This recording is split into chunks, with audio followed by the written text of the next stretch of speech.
11 अक्टूबर को एक खबर आती है कि Punjab group of college Lahore में एक लड़की के साथ हुई है ज्यादती। फर्स्ट ईयर की लड़की के साथ ज्यादती करने वाला कौन? उस कॉलेज का सिक्योरिटी गार्ड। और कहा जा रहा है कि इस क्राइम में कॉलेज का बस ड्राइवर भी शामिल था। सोर्सेज ये कहते हैं कि कॉलेज का बस ड्राइवर उस लड़की को ट्रिक करके ले गया बेसमेंट में। उस लड़की के चीखने की आवाजें एक मेल लेक्चरर ने भी सुनी है। वो लड़की जब स्टूडेंट्स को बेसमेंट में मिली तो उसको फौरन ही हॉस्पिटल ले जाया गया। इस वाकये से आग बगुला होते हुए स्टूडेंट्स जब सड़कों पे प्रोटेस्ट करने निकले तो उनको पुलिस की लाठियों का सामना करना पड़ा। पंजाब के एजुकेशन मिनिस्टर राणा सिकंदर ने भी सपोर्ट शो की और उस कॉलेज की रजिस्ट्रेशन सस्पेंड कर दी गई। स्टूडेंट्स का ये भी कहना है कि सीसीटीवी फुटेजेस भी डिलीट कर दी गई हैं और प्रिंसिपल ने ये बोला है कि ऐसा कुछ भी नहीं हुआ और ये सिर्फ अफवाहें हैं, रूमर्स हैं, तो इनको ना फैलाएंगे।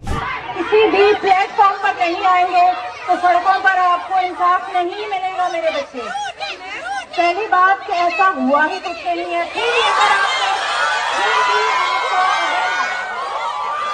अगर आपको लगता है कि ऐसा कुछ है तो कम ऑन द टेबल। अब बात यह है कि भाई गवर्नमेंट ने 17 अक्टूबर तक सेक्शन 144 लगाया था कि भाई खुदा का वास्ता कोई प्रोटेस्ट मत करना, अभी SCO होने वाला है तो मुल्क में सुकून चाहिए, शांति चाहिए। लेकिन मसला यह है कि मुल्क के अंदरूनी मसले इतने ज्यादा हैं कि एक जगह से आवाज बंद करते हैं तो कहीं और से आ जाती है, फिर इधर बंद करते हैं तो कहीं और से आवाज आ जाती है। चलो भाई शुक्र है आखिरकार SCO हो गया और बड़े अच्छे तरीके से हुआ, तो कंग्रेचुलेशंस ऑन दैट। लेकिन अब आ जाते हैं मुल्क के मसलों पे। तो जी इंटरनेशनल रिलेशंस की बातें हो गई, जियोपॉलिटिक्स की बातें हो गई, अच्छे से ये इवेंट हो गया। अब आ जाते हैं घर के मसलों को हल करते हैं। तो भाई देखो ये तो था सिक्के का एक हिस्सा, स्टूडेंट्स वाला हिस्सा। जो दूसरा हिस्सा है इंतजामिया का हिस्सा, गवर्नमेंट का हिस्सा, वो ये कह रहा है कि ये सारी जो खबर है वो फॉल्स है, ये और कुछ नहीं महज डिसइंफॉर्मेशन है, रूमर्स है, इसमें किसी किस्म की सच्चाई नहीं है। अब कुछ तो किया होगा इन स्टूडेंट्स के सामने, कुछ तो रखा होगा कि इसकी बुनियाद पे पता चलता है कि ये सारी इन्फॉर्मेशन फॉल्स है। एक बहुत इंपॉर्टेंट डिटेल आई है about the medical treatment of that girl, जिसमें कहा जा रहा है कि भाई इस वाकये से पहले यानी कि 4 अक्टूबर को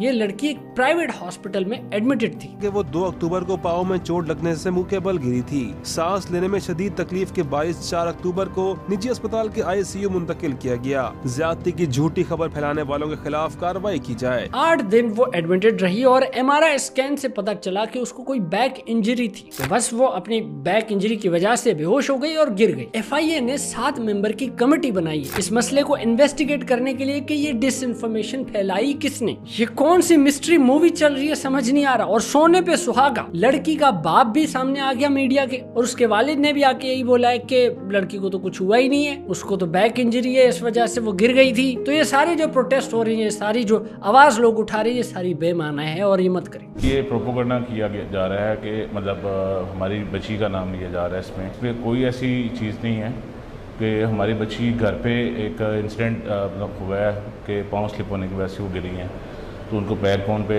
चोट लगी है। अब इस बयान के बाद जो लोगों का रिएक्शन है वो डिनाइल वाला है। वो कह रहे हैं नहीं नहीं नहीं, कुछ तो कह रहे हैं कि नहीं ये उसका बाप है ही नहीं, कुछ लोग ये बोल रहे हैं कि नहीं इसको प्रेशराइज कर रहे हैं। लेकिन एक सेकंड, ये अजम्पशन वाला जो नजरिया है ये तो है ठीक है, इसको अपनी जगह पे हम रखते हैं और ये बड़ा कॉमन है, पहला ख्याल यही आता है दिमाग में। लेकिन मैं आपके दिमाग में एक और आइडिया इंसेप्ट कर रहा हूँ, एक और नजरिया आपको पेश करता हूँ, बल्कि आपसे सवाल करता हूँ कि किसी बड़ी पावर ने अगर उसको प्रेशराइज नहीं भी किया तो क्या सोसाइटी का जो प्रेशर है वो काफी नहीं है कि लड़की का बाप इस बात को छुपाए? क्योंकि आप दिल पे हाथ रख के बताइए, एक आम पाकिस्तानी बाप जो सोच रखता है वो यही सोच रहा होगा कि अगर बेटी की आइडेंटिटी रिवील हो गई और हमने बोल दिया कि हाँ उसके साथ ज्यादती हुई थी तो फिर उससे शादी कौन करेगा? इसीलिए आज तक जो मोटरवे वाला इंसिडेंट हुआ था उसमें भी विक्टिम कभी सामने नहीं आया और इसी तरह बहुत सारे केसेस हैं जिनमें विक्टिम सामने नहीं आते। उनको किसी बड़ी पावर से प्रेशराइज नहीं किया जाता, उनको होता है सोसाइटल प्रेशर कि अगर मान लिया और अगर हम सामने आ गए तो फिर हमारी जिंदगी क्या रह जाएगी, ये सोचते हैं। अब अगर मगर सारी चीजें अपनी जगह, लेकिन इस केस में अब सबसे बड़ा मसला ये है कि कंप्लेन करने वाला ही नहीं है तो केस कैसे बनेगा, कुछ होगा कैसे? लोग आवाज उठा रहे हैं कि इंसाफ चाहिए, भाई किसको चाहिए,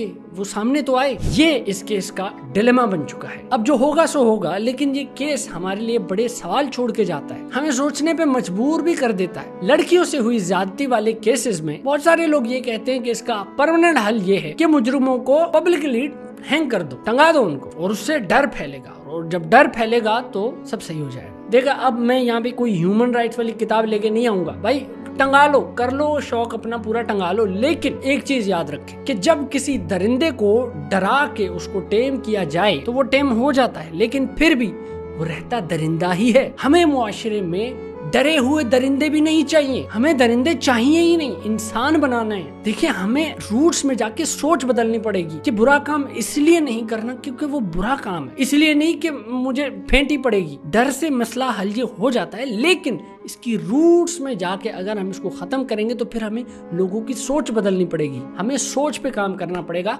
और इस मुआशरे के मर्दों को इंसानियत सिखानी पड़ेगी ताकि वो औरतों को भी इंसान समझे। चलिए दोस्तों, मैं निकलता हूँ, मुझे दे इजाजत, मिलते हैं आपसे किसी और वीडियो में किसी और बात पे करते हुए तब तक के लिए भाई को दीजिए इजाजत, मैं चला, गुड बाय।